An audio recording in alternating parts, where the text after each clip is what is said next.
Hi everyone, welcome back. So today's video, it's not necessarily just gonna be a book review, and I'm not gonna just be talking about all my favorite books. I'm gonna be talking about some favorite fantasy characters. These are just books I've read so far, so this list is probably gonna change at some point with the more books that I read. But I'm sure a lot of these will always remain my favorite. I think the list will just get longer instead of shorter. So I'm kind of excited to share these with you. If you agree or disagree, or maybe want to add some, feel free to comment below. But so I'm just going to jump right in. So the first one, I feel like this one might be on a lot of people's list, but I'm going to go with Kaladin from Way of Kings, the Stormlight series. Now, in book 1 with the Way of Kings, Kaladin is literally like the best character ever. He's such a great character. The struggles that he goes through, that he's just always getting beat down by everything in life, but he's always, trying to stay positive, fight through it. And even when he goes through that depressive stage, he's always still trying to fight that depression, to, continue to fight. And with Syl, helping him out, it's just this perfect pair together. It's so good. And then to watch him continue to grow and then grow in, the abilities that he can do. And, he's got the epic fighting abilities. Usually my favorite characters are all good fighters. So I look for that in my fantasy characters. I like the cool sword fighting, like all that stuff. So if they can do that, they're probably going to be on my list. And I'm pretty sure that's going to be most of these, except for maybe a couple. But, yeah, he's a really cool character. Now, I will say, in Rhythm of War, I got pretty frustrated with Kaladin. And a little bit in Oathbringer, too. And I'm noticing this pattern with the books where it's like, oh, I'm so depressed, I can't do anything. Oh, wait, I said the words and now everything's okay. And then the book starts again. Oh, I'm so depressed, I can't do anything. And then it's like, oh wait, I said the words. So it's kind of this pattern. And with Kaladin, it's really stark. That's happening a lot. And it just feels very repetitive, especially with him. And it's getting a little frustrating. And then book 4, he was just so depressed that reading it, I was getting depressed myself. It was like, this is very depressing, and I struggled with that, and I didn't really enjoy it.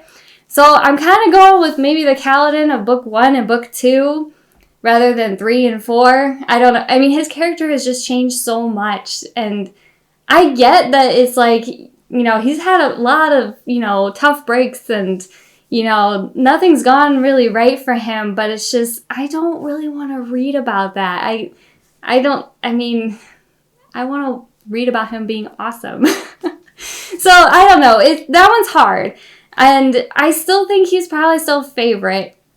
But I don't know. Maybe if I reread it again, I'd probably get frustrated again. It's been long enough that maybe it's like, oh, he's still my favorite. But I wished he could have just not been so depressing in book 4. I don't know. And then it's like he's, not necessarily fighting anymore, and it's just kind of depressing, and I don't know. He had all these cool abilities, and it's almost like everyone else is now outstripping him, and he's no longer doing everything, and I didn't like that. I liked him being the main star of the show. I liked that, and it just feels like that's not the case anymore. But I still think he's probably going to still be a favorite. I do just really enjoy him as a character. With it's always been through, the story that he has, he's a great character. And then going off of that, since this is the same world, another character that is probably my favorite in Stormlight would be Dalinar. I love Dalinar. Dalinar is awesome. He is pretty cool, especially book 3, where it's kind of his book. That's where you're getting more of his point of views.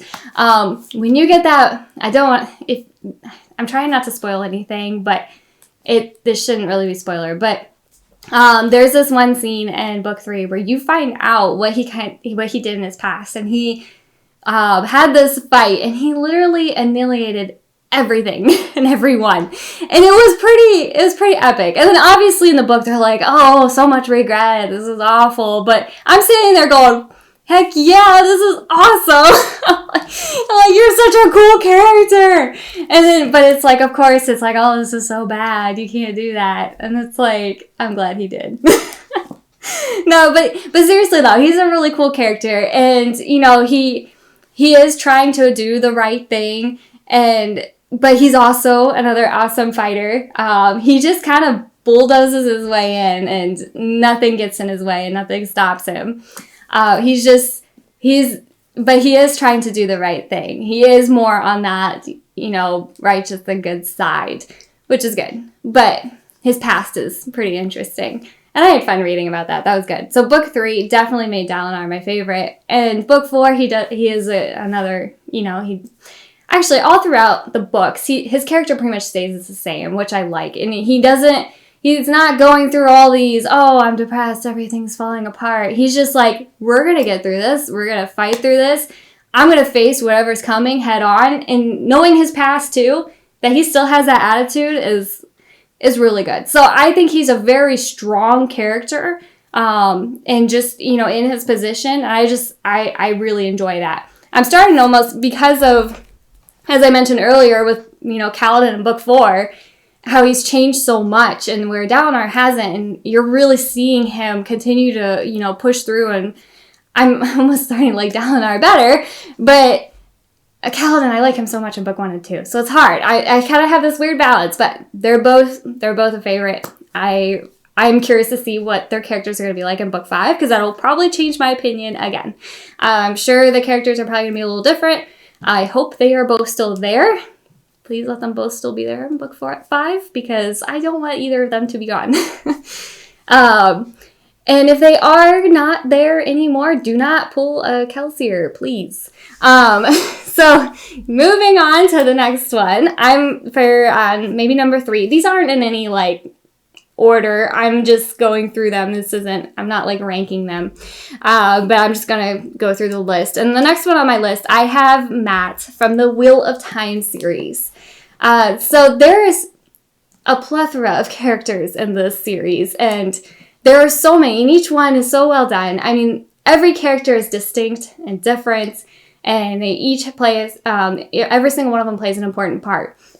Even if you don't think so, it might be kind of tedious at times, but they do play an important part. But Matt has to be my favorite. He's irritating in probably book 1 and book 2. Book 3, he starts to get better. And I picked this book out because you can kind of see him a little bit in the book on this cover. These covers are kind of horrendous, but that's okay. I wanted them to match, but these covers they feel a little maybe outdated, but that's okay. But yeah, he is on this one, and he's got his spear, and he's always wearing his hat, and you can't probably see, like, you can see the necklace a little bit. Wow, that's really bad. That's not done very well. There's some cooler pictures and fan art of Matt online that you might want to look at. But anyways, he's a really cool character, and I just like every scene that I get of his point of view, especially now that I'm later in the series, and he has some pretty cool abilities. His main thing is that he has like this luck, and sometimes the luck is as the dice are rolling in his head and everything's going right. Well, not necessarily everything's going right. He kind of knows something's going to go bad, but he's gonna, make it through it. But you don't want to play cards with him or any type of gambling game if those dice are rolling in his head, because you're probably going to lose. Another cool thing that he does, which is probably my favorite, is since he had this one event, he's able to now, he has like the thoughts of all these people in the past of like battle strategies, their histories, and he is a crazy good like war leader now. He knows all the battle strategies, the fighting. He can speak the old tongue. It's like sometimes he's just speaking languages that he doesn't know, or he knows phrases he shouldn't know. But he has all these ideas and thoughts from people in the past, and it's really cool. And it's fun watching him war with himself, like like, crap, did I just say that in a different language? I didn't mean to do that. And it's like he has to catch himself. And the cool part about him, too, is he's kind of trying to fight a lot of this. Like, he's more of the realist, like, okay, this is crazy. Like, this isn't normal. But yet he's still following that, even though he knows realistically this isn't right. Like, he's always trying to fight kind of against following Rand, but he knows he can't help it, and he's not going to ditch his friends. Whereas Perrin, he's kind of just like, I don't care anymore. I'm just going to do whatever. Like, I'm just going to follow him. Yeah, I know this isn't normal, but I'm just going to do it anyways. Whereas Matt's more of that voice of reason going, this is crazy, right? Like, we're following someone who's, you know, the Dragon Reborn. Like, this is just crazy, but he always ends up getting pulled back. And he just always tries to kind of be more this voice of reason, but everyone thinks he's crazy. And really, he's probably not the crazy one. Everyone else is. So I just think he's a really interesting character. I mean, like I mentioned in the beginning of the series, he's kind of annoying. Especially when he's under, like, this curse of the dagger and everything. He's very whiny. He just is angry. And then you start to eventually get to see his abilities, and they're really cool, and he can hold his own, and he's a very essential part. And it's between him, Rand, and Perrin, they're just all so important, and it's cool to watch them all, you know, create their own create their own histories, essentially. So that's another good one. Oh man, I'm only on 3, so I got quite a bit to go.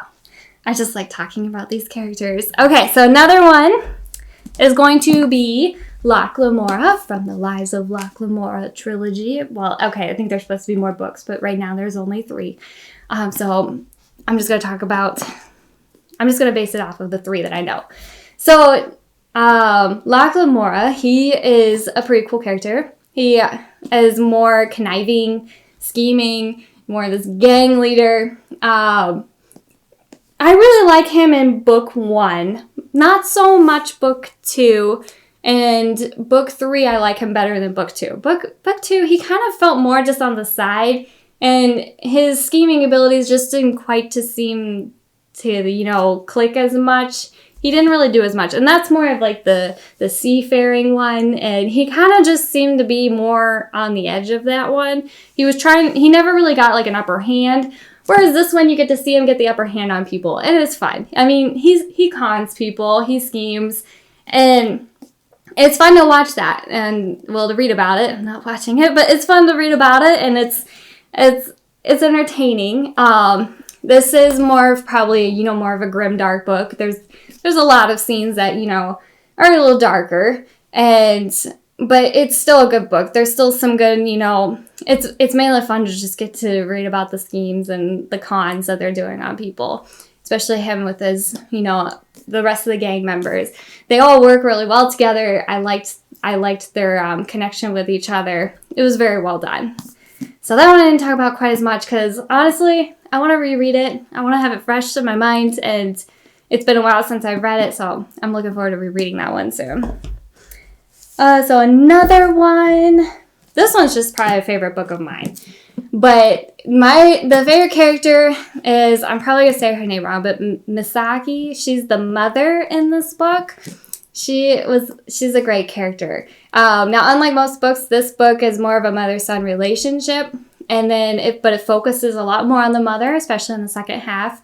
And it talks about, you know, her past and her relationship with her husband, and and her family, and then her position in society. And she eventually holds her own, and she eventually, you know, she fights back against a lot of the societal constraints on her. And it's done so well. And there's some good, you know, not really like fighting abilities, but they kind of have these talents, I guess you could say. And it's just, there's this one fight scene between her and her husband with like sword fighting, and there's ice and all these cool abilities. And it was really good because he didn't think that she could fight or hold her own, and she does. And that's when he finally is just like, you're your own person, you know, like, you know, he starts respecting her for who she is and who she was. And it's a great, it's a great story, and it's just it was really fun to read. And if you haven't read it, I recommend it. But she was a great character. I liked, reading from her point of view. I think it was very well done. So this was another great book and great character. So I recommend the book as well. So the next one, another favorite series, but Alwyn Scribe. Yes, this is so another great fighter and leader and historian. He's just the center of everything that's happening, everything that's going on. He's this outlaw, this pariah. And then you get to watch him, become a knight. He's a scribe, the historian. Like, he just has so many titles, and he does so much. He's involved with everything. I like being in his head because he's pretty funny at times, entertaining. But he also doesn't take crap from anyone. He will fight back. But also he knows when he, needs to follow orders. But I really enjoyed reading from his point of view. I liked the way this was written, the narration of it. And he's just a great character. I really like. I mean, he's probably the epitome of what I like in a fantasy character. So, I mean, it's not necessarily that I wouldn't call him like the chosen one kind of thing, but where he is like the center of everything, you almost get that feeling, but he's not. He just always happens to be in the right place at the right time, at the right side, at the right time. So he's just always there, and he's documenting everything. But he's a very good character. I don't know how else to say that, but I liked the way he was written in this book. I wouldn't change anything about him, to be quite honest. I thought he did great. So another one is going to be Caeden from the Shadow of What Was Lost. This is a trilogy. I haven't read the new book by this author yet. It's not part of this. It's The Will of the Many. It's its own series. So I'm excited to start that one, but I haven't started it yet. But I'm going off of this trilogy, and Caeden is one of the many of the main characters. There's a lot of point of views that switch throughout this book, which sometimes it can be a little frustrating, because I notice like when the point of views, sometimes it would end on a cliffhanger, and then when you get back to that point of view, it's like the time would skip and you really didn't get that cliffhanger answer, and it was a little frustrating. So that was probably a main complaint, but I really liked Caeden in this one. He's a cool character in the sense that so he's found and he's lost all of his memories. And eventually, I don't want to give spoilers, but you find out he's not who he is, who he really is. And he's someone that has been around for a long time. And he's caused a lot of problems. And he's not necessarily a good guy. And memory lost Caeden wants to be more of a good guy, but he also is starting to get some of his memories back and realizing that he's not who he was hoping he would be.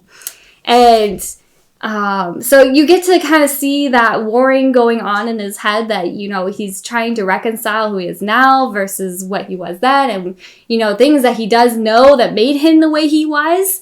There's a lot of issue on what's the right side to be on, and he's acting on his own. He's acting against friends.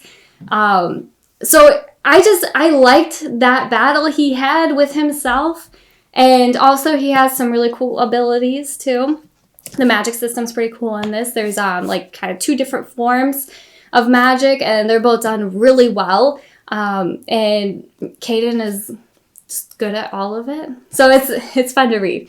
But just getting a lot of the lore in this world was really entertaining. I liked learning about Caeden's past and how that would unravel, and you get little snippets here and there. Book one can be kind of confusing because you're getting a lot of that lore and you're like, what is this? I don't know what this is. But once you get to the book 2 and 3, it starts to make more sense. And then especially if you ever reread it, and you go back and you see it and you're like, I totally know what this is now. Like, this makes sense. And so that helps. But the first time maybe just reading through this or just reading book 1, you're just like, kind of lost. Because there's a lot of like going back and forth in the time, and you're getting some of that history that you're like, why am I getting this? I don't know what this is.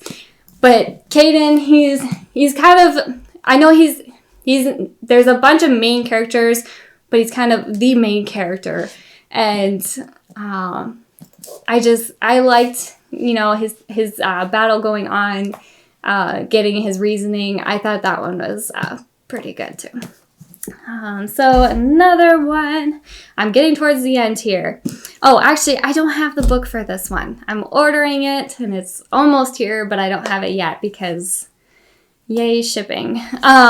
So I'm going to go with Karna. This is from the Sons of Darkness book, and I really liked Karna. Karna was pretty cool. And the thing is, so with the Sons of Darkness, there's so many point of views being switched around, and it's hard to follow at first.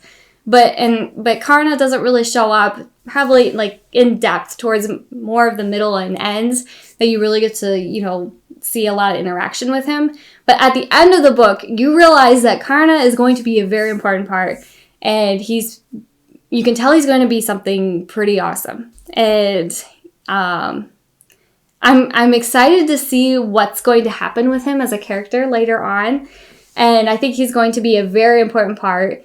So it's hard for me to say a whole lot on it other than I do like how he's written. He's, starting from the bottom, and then he's trying to fight for, because technically his class of persons is the lowest class, and he's trying to rise up essentially for the benefit of his people. And he's worked his way up to the top essentially, but he's also has a lot of bad luck with things. And he's kind of this pariah between his own people, but he doesn't fit in anywhere, and he's made a lot of mistakes, but you can tell he's a very important character. And I think either he'll stay on my list when more books come out, or maybe he won't. But I have a feeling he's going to be still on my list, because it's mainly like at the end of that book, I'm just like, oh, he's probably gonna be really important. He's gonna do something really cool. And there was this little hint of something at the end, the last page, and I'm just like, okay, now I look differently at this character. So I'm excited. It was kind of a cliffhanger a little bit. So I'm excited to see what he's going to be like. And so that's why I think he'll stay on this list. So another one, which is going to be another Sanderson character, is I did put Hoid on there. It probably wouldn't have before the Secret Projects, but with the Secret Projects, especially with Tress, Hoid has definitely become more of a staple character in my mind. Especially with the Cosmere, just the fact that he's almost in every book. Well, I think he is in every book somewhere. And just how important he is to the whole story overall has definitely made him more of a favorite character. And being able to finally get into his head within these Secret Projects, I've really enjoyed that. And I think that's definitely made him more of a favorite character to me, because it's made him more personable. Especially seeing, the sarcastic humor that he has, and just, the way, his outlook on life, on how he's just, he's trying to essentially be the best at everything, but he's also just like, I'm going to take what comes at me, like, yes, I screwed up here and now I'm under this curse, but it'll work out. And it's like, he's entertaining. Like at one point in the new one, I don't have it yet, but the Yumi Secret Project 3, he's like pretty much a coat rack for pretty much the whole book. And he just, takes it. And you get his point of view of that, and it's pretty funny. So, and then Trust, of course, he's hilarious in that book. I was laughing out loud, literally, a lot of times. And then whenever I see him in the other Cosmere books and he just, shows up, he's kind of just like this comfort character. Like, oh, if Hoid's here, everything's going to be fine. Because Hoid wouldn't be somewhere where everything's falling, well, I guess he's there during the transition or worst times. But, things will eventually work out because he's going to want to save his own skin. So, you know it'll be okay. He's just kind of that comfort, always there character. I just really like Hoid, especially now with the Secret Project books. And then, so this one, so another one, these will be 2 characters, and this is kind of hard to pick because I haven't finished, well, the series isn't completely done, but I haven't finished book 3, and the series isn't done. But I'm going to say probably Calen would be my favorite character in the series. I know he's the main character, but I like his character in the sense that he's trying to do the right thing, but he's also trying to be the best. He's trying to be the best at living up to the expectations of doing the right thing, of fighting for the right thing. He's not running away. He's not, he understands that while his position has been thrown at him, he's accepting it. And he's accepting the leadership role. And he's doing it very well. And he's doing the best. And it's definitely not something he signed up for, but he's accepting it. And the friends that he surrounds himself with, it's hard because I wanted to almost pick every character in this series because the author does such a great job with the characters. Like, every character is done so well. They're so important. I mean, even the villains are good. They're all great characters. This is a very character-driven series, and every single one of them is done so well. But Calen, I mean, obviously I like him too because he's the main character and he does a lot of cool things. He has a lot of cool abilities, and he's pretty cool. And then, so going off of the same world, another character, which he's definitely a favorite because of Exile, but Dayne. The Exile is probably almost my favorite book so far of this series. I'd probably go Exile, book 2, The Fall, and book 1. Book 3, I'm halfway through, so I can't rank that yet. But Dayne was pretty awesome in the Exile, and you really get to learn about his backstory and why he was missing for so many years and what happened to him because he was in exile, obviously by the name. And him and Belina, they're a pretty good duo. They have this more sibling relationship, and they are hilarious together, and they just wreak havoc everywhere they go.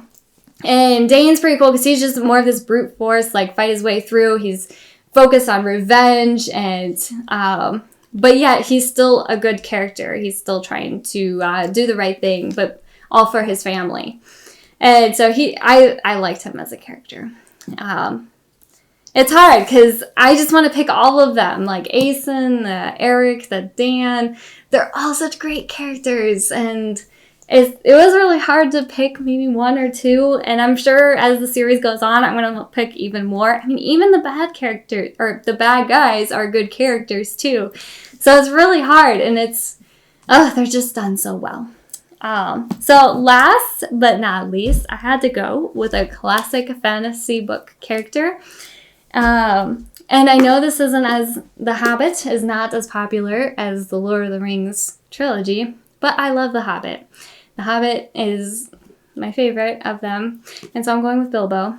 But this is hard, and I know I'm probably going to get a lot of judgment for this, but I love the movies. The movies are so good. They're probably my favorite movies of all time. I love them. And I like Bilbo's character in both the movie and the book because he grows as a character. He's someone who just wants to stay at home, read his books, which I relate to. But yeah, he gets thrown on this adventure. He becomes, adventurous, more daring, and, he's helping the other dwarves out. He stops just thinking about himself. The book, you do get that same growth, but I feel like the movie maybe shows that growth a little bit more. I think it does kind of a better job with that. Plus, you get the awesome music in the movie, and it's just... So when I'm reading the book, I'm thinking about the movie, and when I'm watching the movie, I'm thinking about the book. So they kind of go hand in hand with me. But I had to put him in there. And if I was just basing it off the movie too, I would also pick Thorin Oakenshield is another favorite character. He is great in the movies. I think he does the character perfect. And in the book, Thorin isn't quite as epic as he is in the movies because he's kind of just there. He doesn't really have that kingly atmosphere to him, whereas the actor in the movie does a really good job of still being more of that kingly persona, and he does it very well. The actor did a very good job. So that one's hard because it's like I'm thinking about the movie, but I know the book's good too. And it's a short read, so if you haven't read it, if you've only read The Lord of the Rings, read The Hobbit. It's such a fun book. It gives you a lot of that comfort home fantasy nostalgia feel. It's so enjoyable. And it's not as, Lord of the Rings can be kind of tedious at times, and there's a lot of lore behind it. Whereas with The Hobbit, you just get this adventure story, essentially, and it's easy to follow. It's straight through. And there's a lot of, enjoyable characters in it, and it's just fun to read. And Bilbo is a great character. And yeah, so that's at least 12 top fantasy characters, in my opinion. I'm sure this list is going to change over time, whether I add to it or maybe change some of the characters. But I think that's a pretty good list. And so if you have any other recommendations of characters, or if you disagree, feel free to comment. I'd love to talk about it because I just like to talk about books. But yeah, thanks for watching.